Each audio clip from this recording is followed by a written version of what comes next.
Thank you very much for joining us today at the Open People Network, or as we call it, Ask an Angel. And today we're excited to be able to chat with you, Eric, and learn a bit more about you and your business and how you guys invest and all these great things that you guys are up to. So the first thing that we like to kind of start with is if you can share a little bit about your background, kind of where you're from, what you've been doing, kind of career-wise, if you will, and then where you are today. And then one thing about you that nobody will know. Aha. Just to be clear, should I repeat the question you asked me and then I give the answer? Or how does that work? What's the format? The great thing is that I'm going to say 98% of the time we mostly forget because we're just having a conversation. I used to say for sound bites it works well, but in this case, if you do repeat it, that's perfect.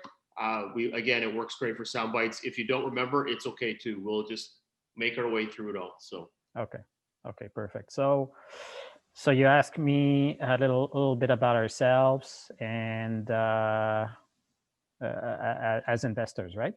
I just my background, where I come from. Background, all those great things about you, and then we'll kind of explore things from there. And then one thing about you that nobody would know.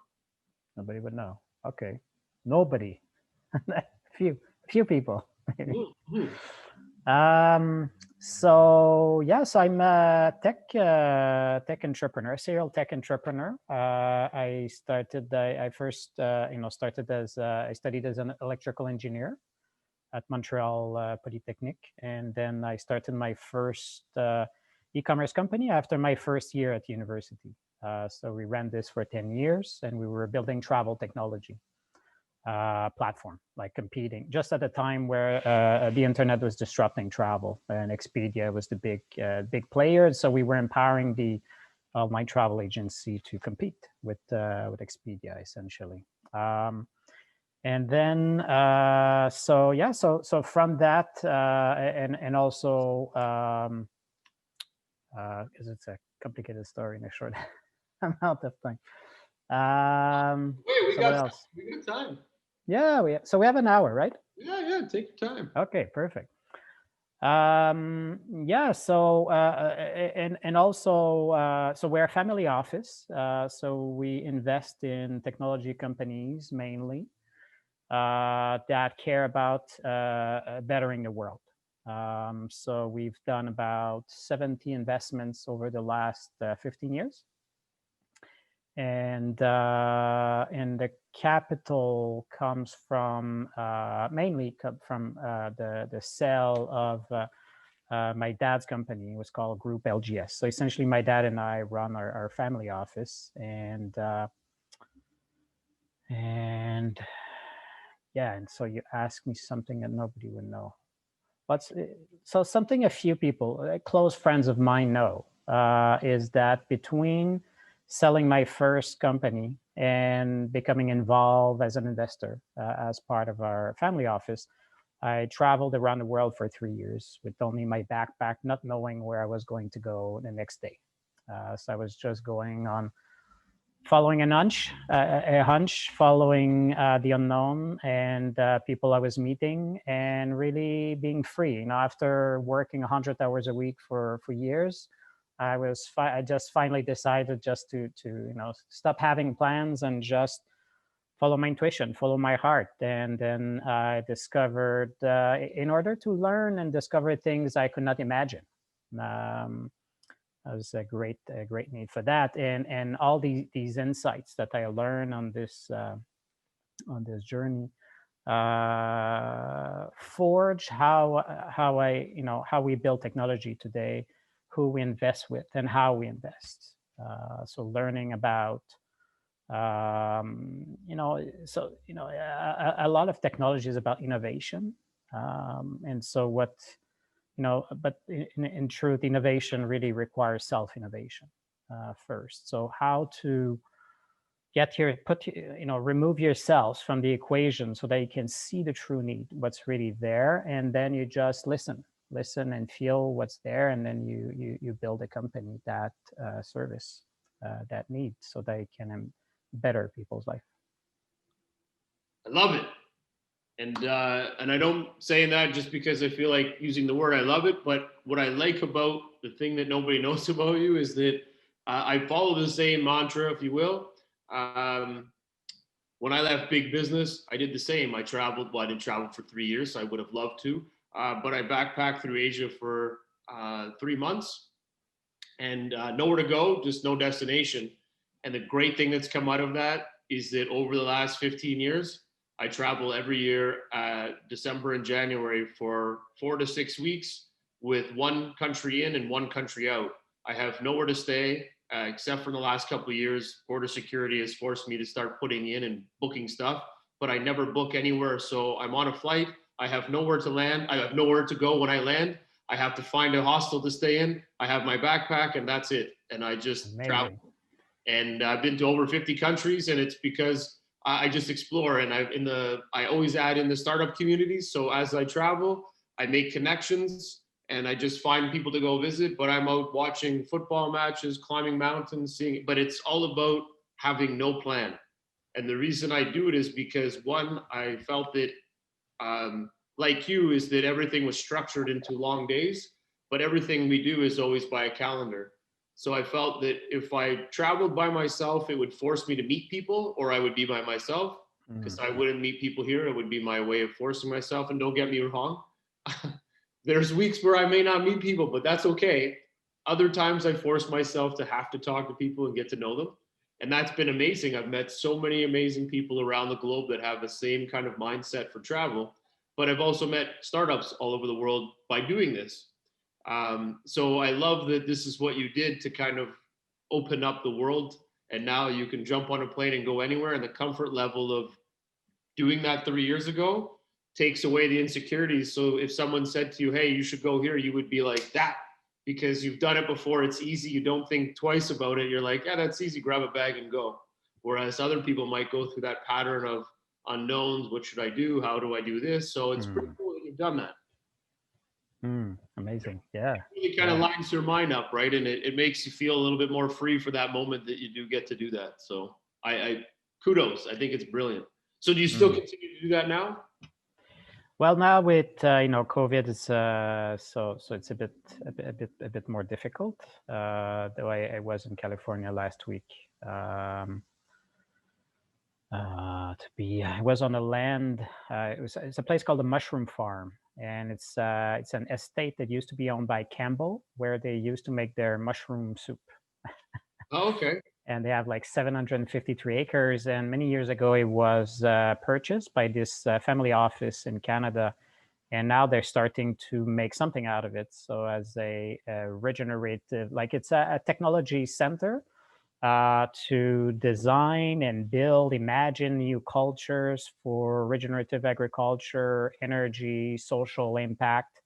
And so they're creating an investment fund, an accelerator. And so the group, I'm part of the Coventina Foundation. And so we're partners of them. And so we spent a week teaching each other stuff, sleeping in a big yurt on the side of the ocean.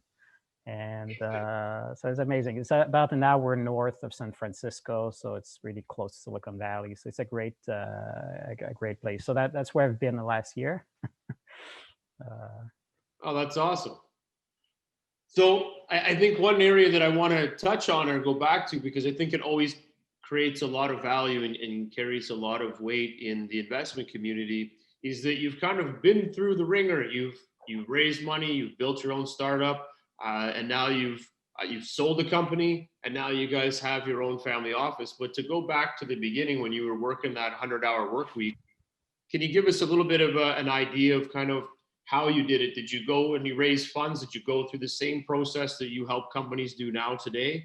Or did you take a different approach, and how does that look, and how much has that changed since you did it with your first company? Yeah, it's a great question, because back then I was 20 years old. After my first year of university, I was thinking about partying and having fun. And so, and then I was, up partying with a good friend of mine. Was studying in computer engineering. I was studying electrical engineering. And I would say, hey, I think the internet is going to be a big thing. He said, oh yeah, have you heard of this? Huh? So we dared each other to start a business the next day. And so the next day I called him, hey, were you serious? Were you serious? And so we met and we found a name, and then we went to register the company. We had no idea what we were doing, no idea about what we were going to do or anything. So that's not necessarily a path I recommend, but that's what we did. So and it's a bit like the type of person I am. I you know, and that's also forging how we invest today. Is we don't always need to know exactly what, you know, what we're embarking ourselves into. You know, if it feels right, and we love the great mystery and to meet what's there, you know, then we'll do it. But that said, so we started, and then eventually, you know, went on and knocked on people's door, and then you know, eventually we found this company, this tech company that wanted to open an internet branch to what they were building. We're building desktop applications, and then they say, hey, so you become our internet branch, and so they started giving us contracts, and then we said, okay, so how do we make a website? Yeah, we had no idea. So we started reading books and hacking our way. And so our first projects, we actually earned $5 an hour. And then after that, we got, okay, now we understand how this works, and we got the right software. And so we started like building a process to be able to generate more output. But we were studying at the university, you know, very, very busy as well. So it was not like a big, you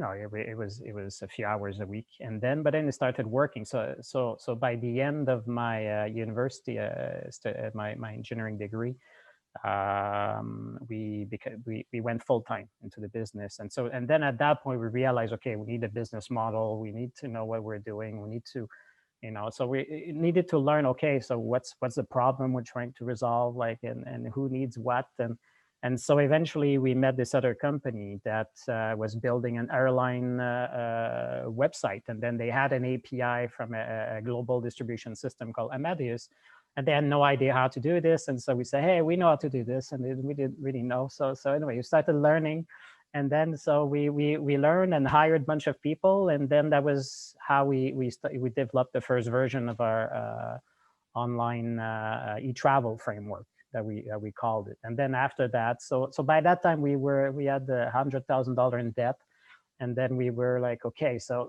how do we? So it was before the SaaS models. I mean, so then we said, how do we make a business model out of this? And then so then we started imagining some of the first SaaS model, and so okay, so we had a big version where larger travel agencies could pay hundreds of thousands of dollars to acquire the technology, and they pay monthly fees. And we had the other ones were paying a smaller amount, but a constant amount every month, plus transactional fees, which was more a repetitive business kind of business model. And so by, you know, at that point, then we started making revenues and started like organizing ourselves and figure out what to do and what we need and how to manage a company. And then we raised a bit of capital to help us, you know, go through that until the point where we sold the company. So it was I learned by doing every possible mistakes possible. And so no, so today we you know, from that experience, and I've had two other businesses afterwards. We don't recommend that path. I think the you know, the technology community, entrepreneurial community and around the world is far more, you know, I've learned a lot over the years with the you know, a lot of methodologies to develop technology and develop businesses. And so, you know, back then it was a bit, you know, far west in a way. The internet was just exploding and everybody was doing all sorts of things. So we've built process and better understanding over the years. But there are a couple of things that I think you can take from that learning that really I want to hone in on, because I think it gives people that are thinking about building a company some ideas on how and what they should do, because what you actually started off with, in a way, it's kind of brilliant because you helped offset your risk.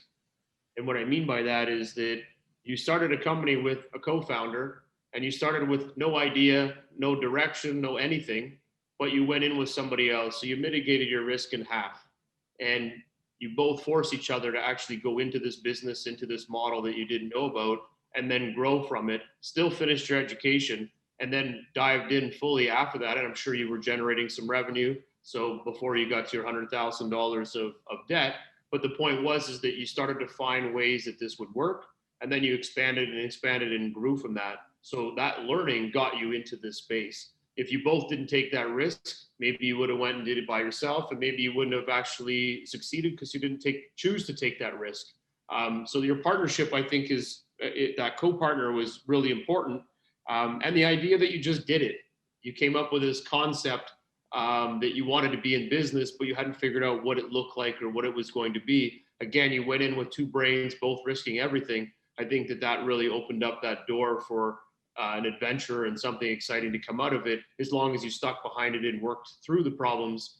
And then the third thing was you saw the opportunity to say you could do something because there was a problem and you were willing to solve it and put the legwork and time in to get it accomplished. Whereas other people might have looked at that and said, no, I can't do something to fix that. Whereas you guys were saying, yeah, we can fix that problem, no problem. And then jumped in, solved the airline issue.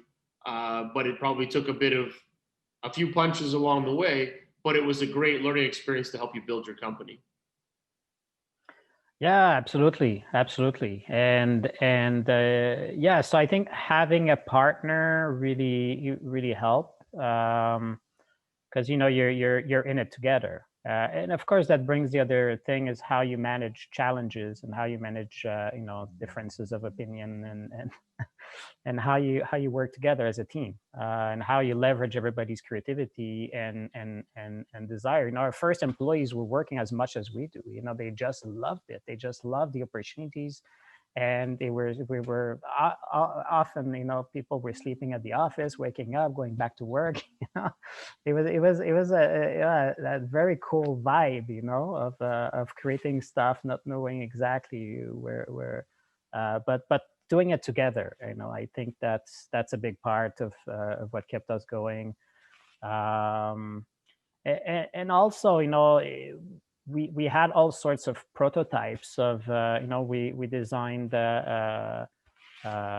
Dropbox before Dropbox existed, many, like 5-10 years before.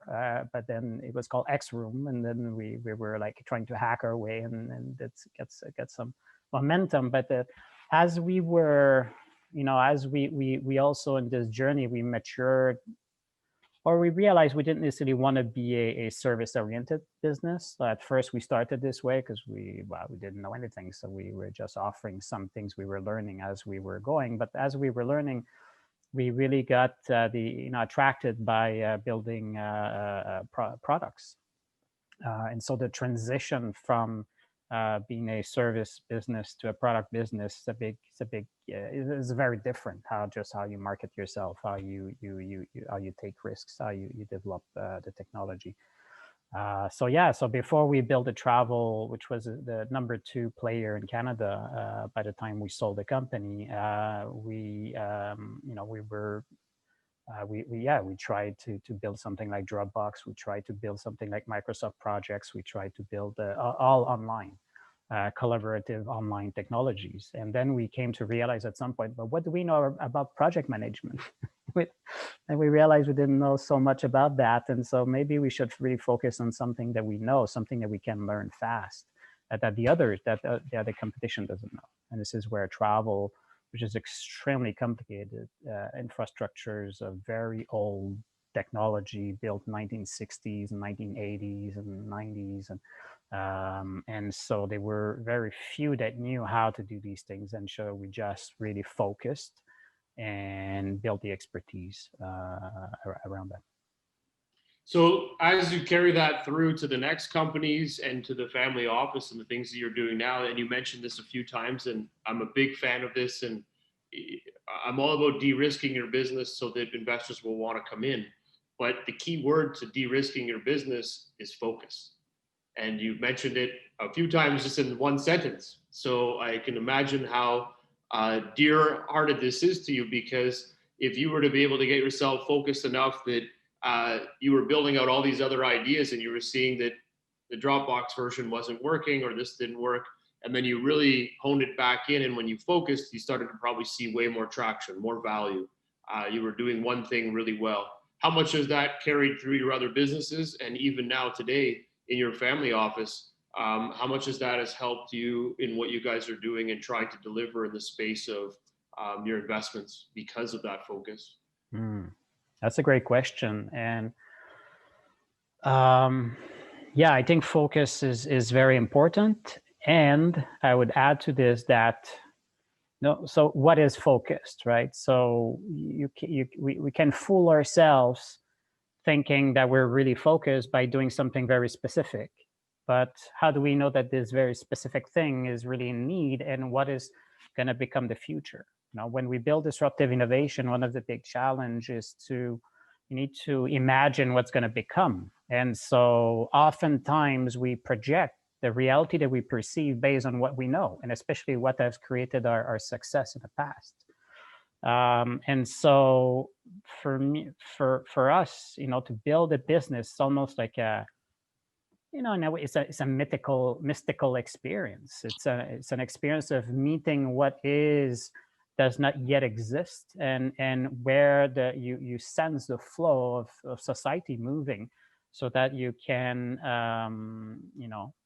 cater or offer a product or services that's going to be of value in that future, and for that future to be friendly. I mean, we've seen in you may have seen the Social Dilemma documentary, that really precisely, and it's nothing new really, but it's just so well done how they did it, how that today with AI, it's really I mean, it's greatly useful, but it has segregated people into their own mind, into their own perspective, where the algorithm is only feeding you what you want to see at a given moment in time. So it freezes people in the past. And so when our mechanisms of information delivery are supplying us of information that fulfill the need that we had in the past, it's very difficult to shape the future.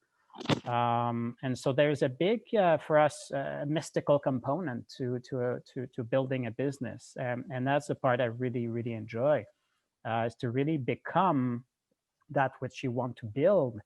And the thing is focus. So focus is really a focus of energy and your mind, but to be open-minded to what you're meeting as you're focusing your energy. So it's not to be too stubborn or fix on something too specific, especially at the beginning, but to get a sense in your heart of what you really care about, and to be clear about that, and then to be able to pivot until you really find something that can bring value to yourself as a creator, and also to the community that you're serving. And then the business becomes a bridge between that community that you're serving, that market, and yourself, who you are as an individual. Now, we've met many of the entrepreneurs we've invested with, or that we've talked over the years. There's sometimes this belief that they need to do something big. They need to build a unicorn. They need, in order to have any value at all. And for us, we don't care about that. I mean, great if it happens, but I mean, I think sometimes the obsession of building something that has very specific, the very specified shape or form, parameters, or level of success, it clouds from meeting what is there in a moment. And that specific attitude is, we've discovered over the years that it's really key in order to build something that the world really needs, and not just build. I think it's the Dalai Lama that said that we don't need more successful people, we need more heart-centered people. And so, yeah. I like that one. And I wholeheartedly agree again with kind of that, the whole transition that you talked through there. And I think the key to all of that focus is the end result is that you're bringing value. And I think that value comes from understanding the space you're in. And one thing we look for when we're working with companies that are going to invest in them is that we want them to be almost psychotic about what they're doing. That nothing really is mattered. Their blinders are on, they're so focused on this space. And it's not about that one problem they're solving. It's on the space and the environment around them. And you mentioned that when you are in that state, you can pivot, but you're adopting to the consumer. So as the consumer is changing and buying patterns are changing, you're able to foresee that where it's going to go. And just like a chess, if you can't figure out where that next move is or 5 moves ahead, you're going to find yourself in a bit of a pickle. And I think that being focused or being enlightened to that area, it allows you to better adapt in the situations that can come out of it. And you find that just even from an investment standpoint, being an investment space, more and more investment groups are coming in, more funds are coming in, more family offices. Everybody's an investor. So if you don't start to find that uniqueness or understanding the value proposition that you carry, you start to kind of fade out in what you're trying to deliver, unless you can hold true to your values and provide enough value back. So I do love how you kind of shift through that. So how much of this are you able to work with the startups that you work with to kind of get them through that vision of, hey, here's where you are today, your product's great, you're doing $1 million in sales, but in order to do 20 million, where's that product going to go? Where are you envisioning your business or envisioning that product? Is there a way to kind of help businesses really understand that? It's a great question. I'm not sure really. So your question is how to grow, like once you get an initial market validation, and then you get that traction and that momentum going, and this excitement, and then the team starts to, to organize the team, and then how to get to that next stage. Yeah, how do you take that vision? Like you said, how do you know where you're going to be in 5 years? That's a hard thing to vision, right? But that's your success, because if you don't work with those buying patterns, you could be no longer a business in a year and a half. People might decide you're not working anymore.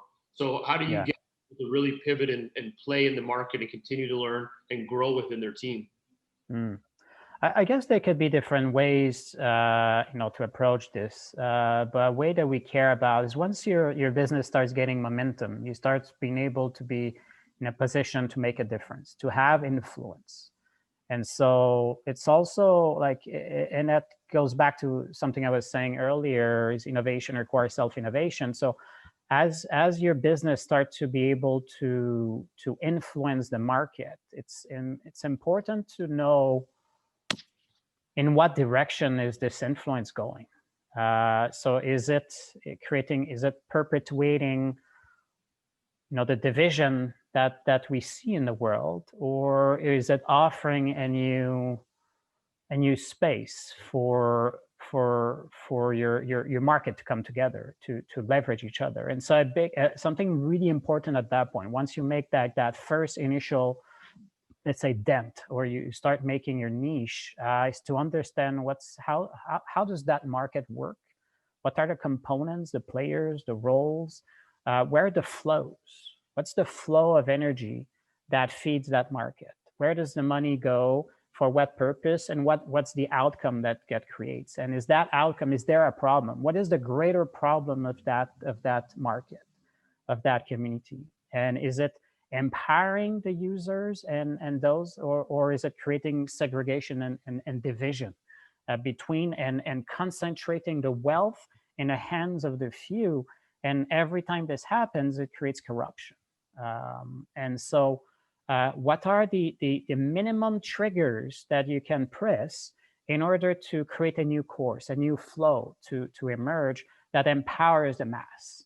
That's one strategy, one angle. You could advocate that the exact opposite would be, it would make a more success, a bigger financial success. And, and I guess that's a matter of focus and what you care about. But most of the time, the investors the entrepreneurs we invest with, and what we care about is to use technology in businesses. Entrepreneurial is a fantastic force for change, and to use that force to empower humanity, to empower, to share the wealth and resources, because it's only together that we thrive. And with the compounding, effects of global warming and all the systemic changes this creates on the world, it creates more and more disbalance. And because 1% of humanity owns as much as the lowest 80% of humanity, it's very difficult, even though they're well-intentioned, for those in power to to really be able to understand what the majority is going through, how they live, and what's important for them, because they kind of benefit from the status quo. They are at the top of the pyramid. So we challenge our businesses to, what's the current order, and is this healthy? And if you feel it's not healthy, what is a better order? Like, to imagine that and to feel it themselves, to live it. Do you believe it? Do you live it yourselves? If you care, often we invest in impact focused entrepreneurs. So they care about the world. They've been moved at some point in their life, and there's something they want to change, but first they need to live it themselves.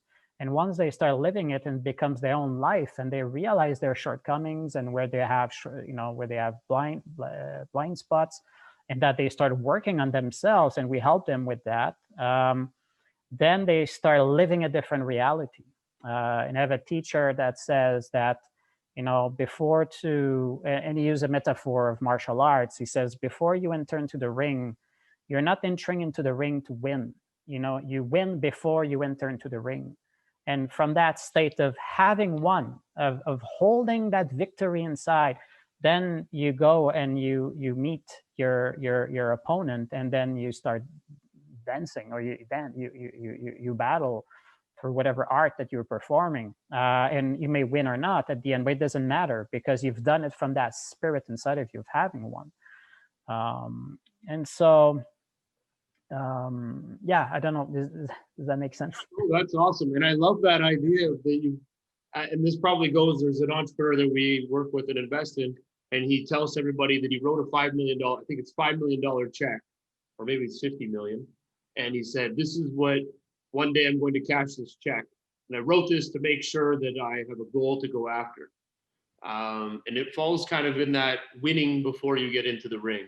It's knowing right away that if I'm going to get into this match, if I don't go in positive with the right energy and the understanding of the possible outcomes and how I can defeat the problems that I'm going to be faced with, whatever the art is that you're choosing, as you mentioned, but I'm going in with the mindset I'm going to win.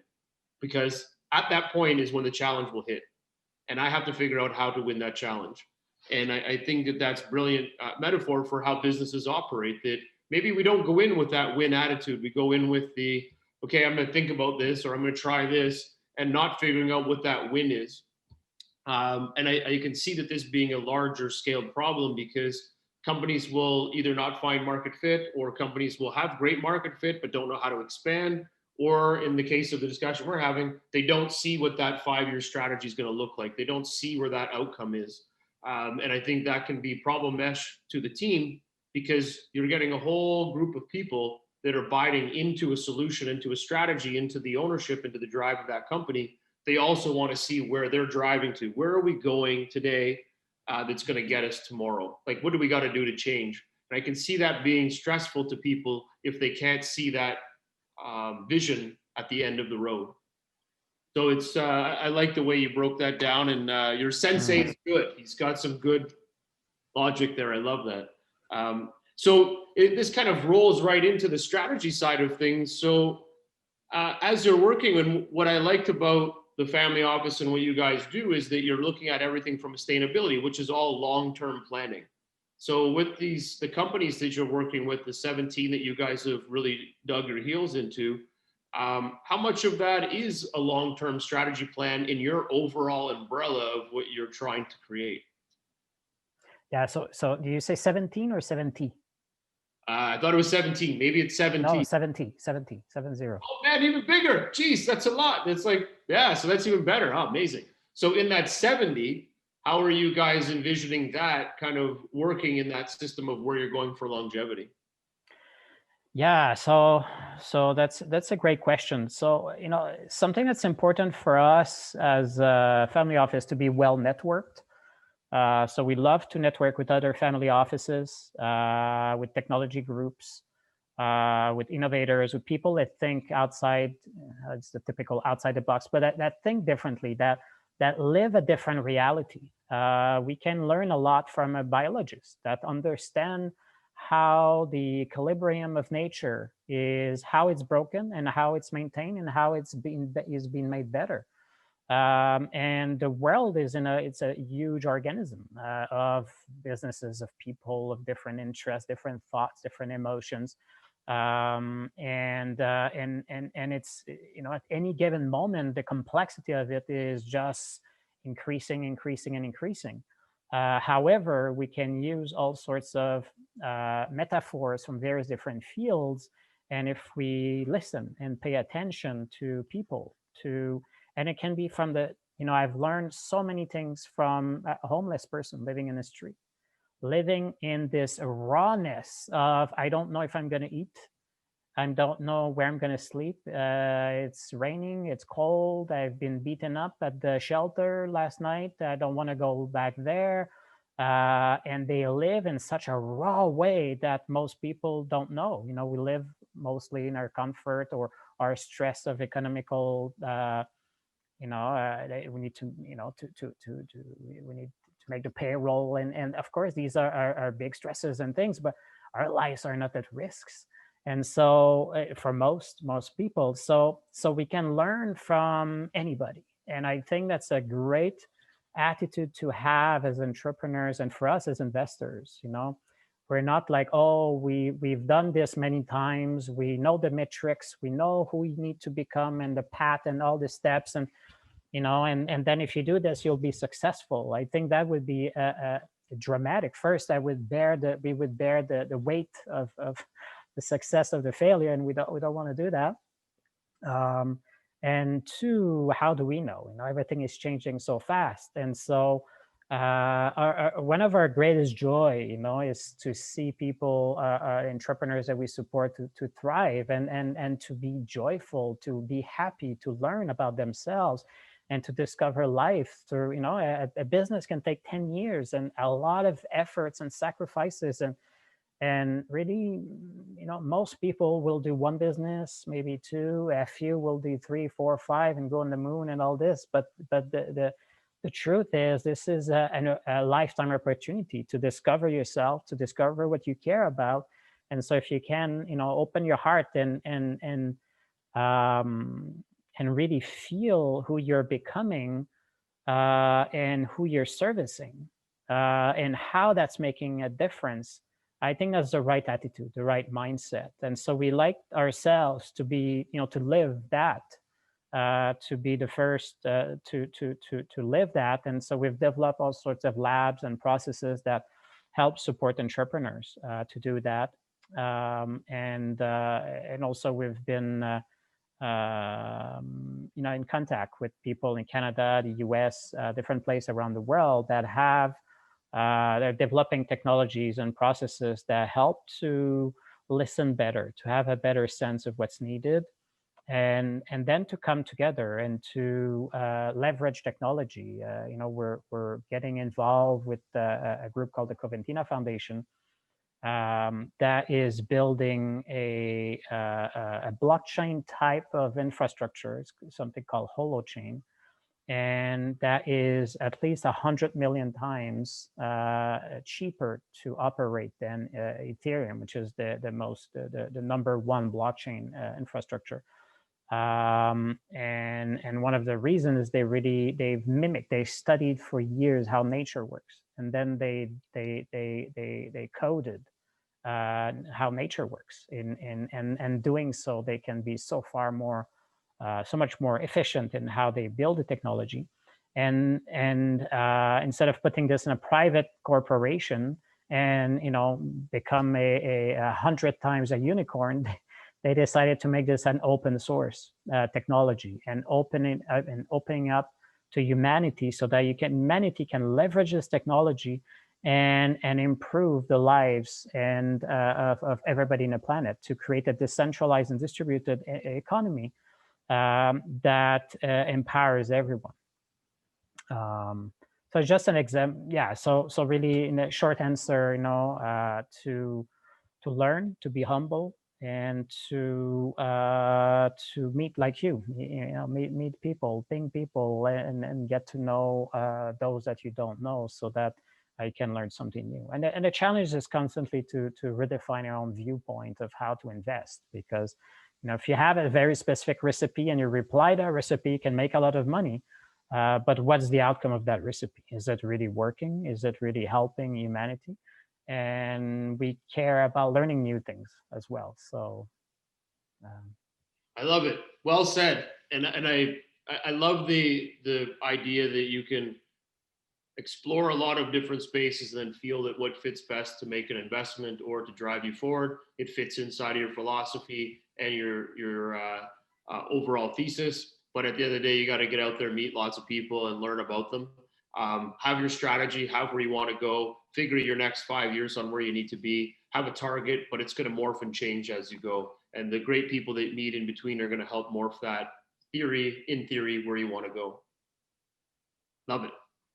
All right, well, we're going to jump into rapid fire questions, and then I do have maybe one more question, and then we're going to dive into kind of a quick personal side of things to make it more fun. So rapid fire questions. Are you ready? I am ready. All right. What's your favorite part of investing? Discovering. I like it. How many companies do you invest in per year? Between 5 and 10. Done. Any verticals you like to focus on? We care about the environment, energy, social impact, anything that can make the world a better place. Almost like AGS or the systems that are governance and social and impact, all that. Beautiful. Love it. Yep. Timelines for investment? From looking at, what do you mean timelines? Yeah, just like that. Looking from a company to start to investing. Oh, yeah. So our timelines for investing anywhere between 1 to 4 months, depending on company's maturity, where they're at, and sometimes we've waited a year, and then this became some of our best investment. They were, just a company. Sometimes just there's sorry, it's a short. I need to short answers. So sometimes they need maturity. Hey, I like it. You can expand. Outside of your regular DD requirements, is there anything else you look for when you're making an investment into a company? Team members, CEOs, diversity. Is there anything that you really look for to make that investment? Sorry, outside of what? Outside of your typical DD, your due diligence that you would do. But I'd say that, part of our due diligence is what the company's about. Is it answering a real need that's going to help the world become a better place? Who's the team? Why do they do this? Where's their passion coming from? Where's their skill level? And how much can we learn? And also, how can this new investment that we're considering, how can it synergize the previous investments we've made? Like it. Do you look to lead rounds? We can lead rounds. Do you have preferred terms? Pref shares, common shares, debt? It really depends on the situation and the context. So we're flexible to the need of the business, as long as it makes sense and it builds a long-term relationship with the entrepreneurs. Okay. Do you do board seats? We do board seats, yes. Follow-on investment percentage? Yeah, we do. I'd say, when the business goes well, probably we follow each time. But I don't know. I wouldn't know a percentage. Okay. Outside of that, those are the rapid fire questions. Is there one company that you really want to emphasize that you really like that's doing some great things? One or two companies you want to share? Talk about? Yeah, so I can speak about, let's say, social.mom, and I can speak about a Coventina Foundation. So do you have something specific you'd like me to no, say? Just curious, just the company, just a reference of a company that you think is up and coming, and okay. That's pretty much it. So social.mom, what was the other one? Social.mom, which is a social network for mothers, helping them address loneliness, economic stress, and then health. And the other one is the Coventina Foundation, which is leveraging the holochain infrastructure to create a new resilient economic infrastructure in a distributed, decentralized way around the world. Awesome. Well, I'm going to have to get you a link on those two. They both sound very exciting. Okay, so the last big question, if you will, is in the time that you've been working with startups, investing in startups, I'm always looking for that great, exciting story of it could be tragedy turned to awesomeness, or just something that just blew your mind away about the perseverance or the great things that entrepreneurs can do. And just, she was able to take a business from nothing and grow it, or he was able to stop a break of X and forced Y, like anything that you just have that just resonates as a really cool story that people would want to hear about a company that you invest in or you're familiar with. Sorry, can you? I'm not clear. A success story? Heartfelt story of an entrepreneur that maybe couldn't find their way, were losing money. COVID hit and they found their way. They raised $1 million, so now they're doing 10 million in revenue. It could be anything. It's just more of a heartfelt story of someone overcoming barriers to prove that they had a business and that they could succeed. Yeah. So we had a business that their model was to acquire users, and then monetize later. And then that's typically in that industry the model that they had. And then so they were growing in terms of users.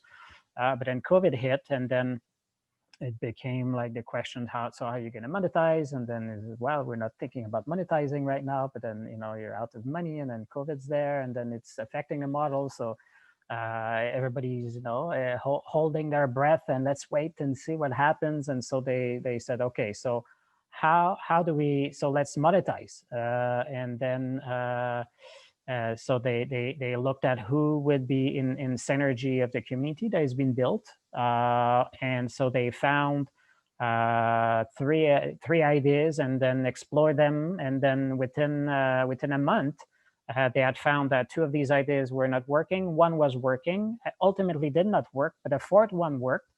And within 6 months of the COVID, they reached from $0 to $1 million of revenue, recurring revenue, and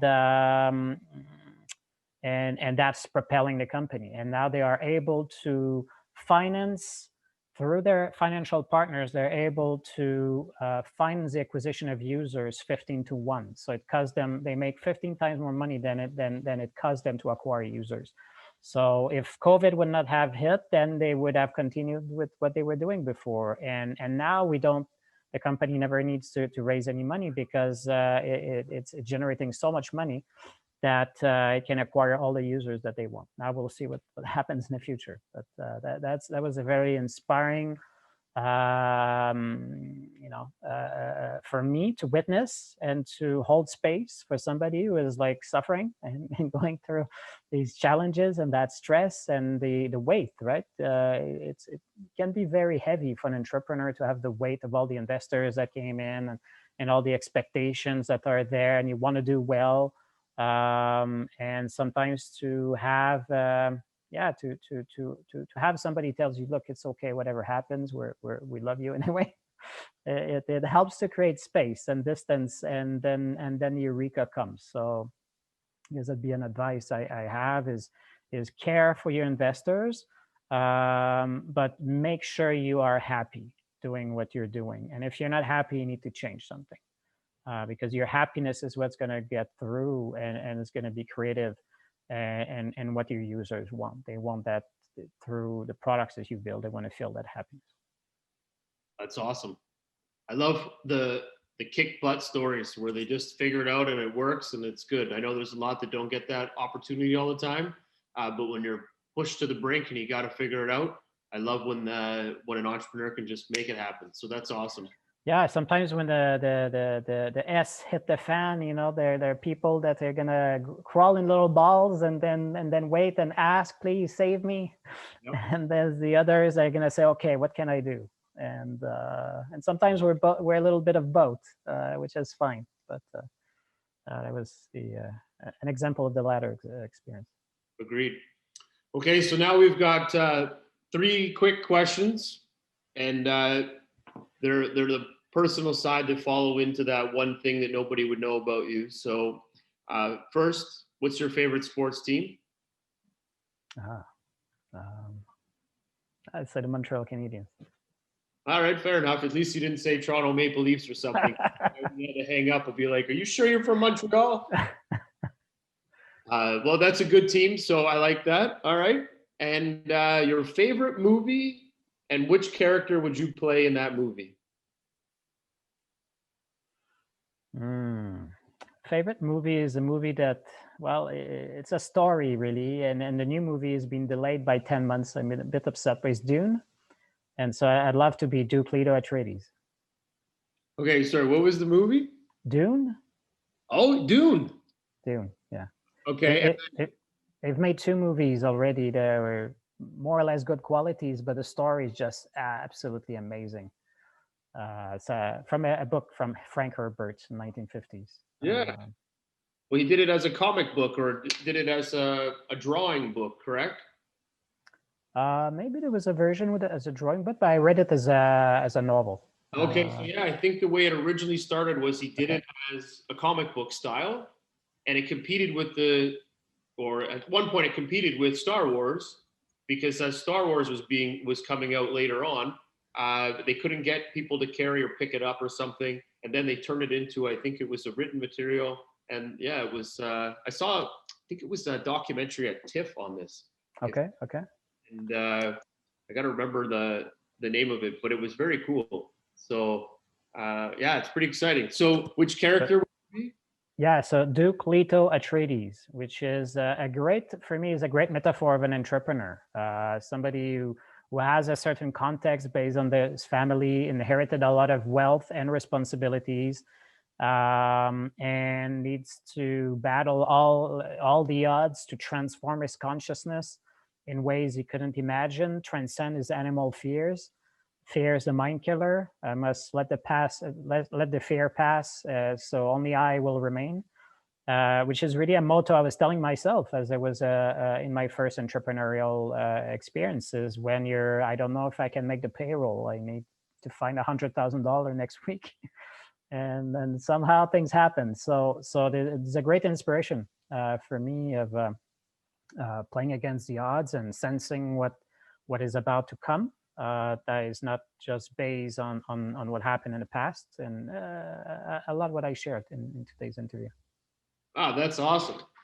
I'm already got the page open, and I'm diving into the characters and everything. So I love the metaphor, and that is very cool. I'm going to find you that documentary and send it to you, because I know that thank you. I saw this number on it, and it was absolutely amazing. So, but overall, Eric, I want to thank you very much for your time today. I learned a lot.